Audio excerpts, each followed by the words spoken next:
विभाग केंद्र और राज्य सरकार की योजनाओं को जन जन तक पहुंचाने का पूर्ण प्रयास कर रहा है। किसानों को जहां एक और बीज और खादें सस्ते दामों पर उपलब्ध करवाई जा रही है, वहीं किसानों को खेती से जुड़े उपकरण भी बाजार से कम कीमतों पर दिए जा रहे हैं, जिसको लेकर कृषि विभाग द्वारा किसानों के लिए जागरूकता शिविर भी लगाए जा रहे हैं।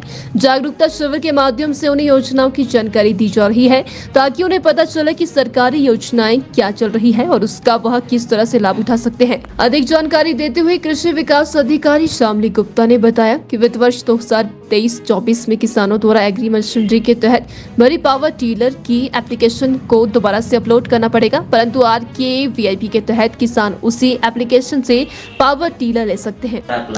हाँ, पावर वीडर के लिए हमारे पास दो पोर्टल हैं। एक है एग्री मशीनरी का पोर्टल जो कि केंद्र सरकार चलाती है, और एक है हमारे पास RKVIP राज्य कृषि यंत्रीकरण प्रोग्राम, जिसके अंतर्गत भी जो है छोटे ट्रैक्टर जिनको हम पावर वीडर बोलते हैं वो दिए जाते हैं। वो राज्य सरकार की स्कीम है।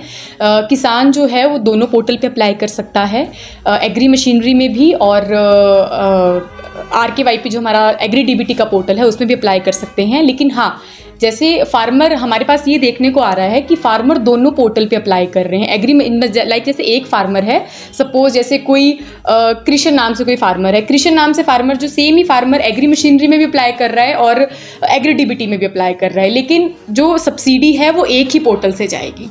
तो आप इस चीज़ का ध्यान रखें कि दोनों पोर्टल पे एक नाम से नहीं अप्लाई किया जाएगा। या तो आप सेंट्रल गवर्नमेंट के पोर्टल पे करें या आप राज्य सरकार के पोर्टल पे करें, क्योंकि सब्सिडी एक ही पोर्टल से दी जाएगी। और जैसे हमारा फाइनेंशियल ईयर 2023-24 शुरू हुआ है अप्रैल से, तो जो फार्मर है जो आपकी पुरानी वाली एप्लीकेशन से जो आपने ऑनलाइन अपलोड की थी एग्री मशीनरी पोर्टल में, जो कि केंद्र सरकार का पोर्टल है, अब वो नहीं मानी जाएंगी और वो आपको दोबारा से 23-24 नए फाइनेंशियल ईयर में दोबारा से अप्लाई करना पड़ेगा।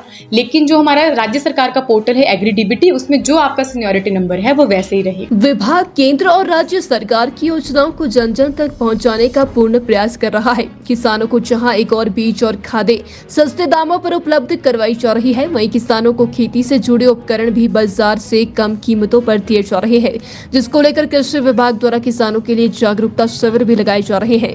जागरूकता शिविर के माध्यम से उन्हें योजनाओं की जानकारी दी जा रही है, ताकि उन्हें पता चले कि सरकारी योजनाएं क्या चल रही है और उसका वह किस तरह से लाभ उठा सकते हैं। अधिक जानकारी देते हुए कृषि विकास अधिकारी श्यामली गुप्ता ने बताया कि वित्त वर्ष 2023-24 में किसानों द्वारा एग्री मशीनरी के तहत भरी पावर टीलर की एप्लीकेशन को दोबारा से अपलोड करना पड़ेगा, परंतु RKVIP के तहत किसान उसी एप्लीकेशन से पावर टीलर ले सकते हैं।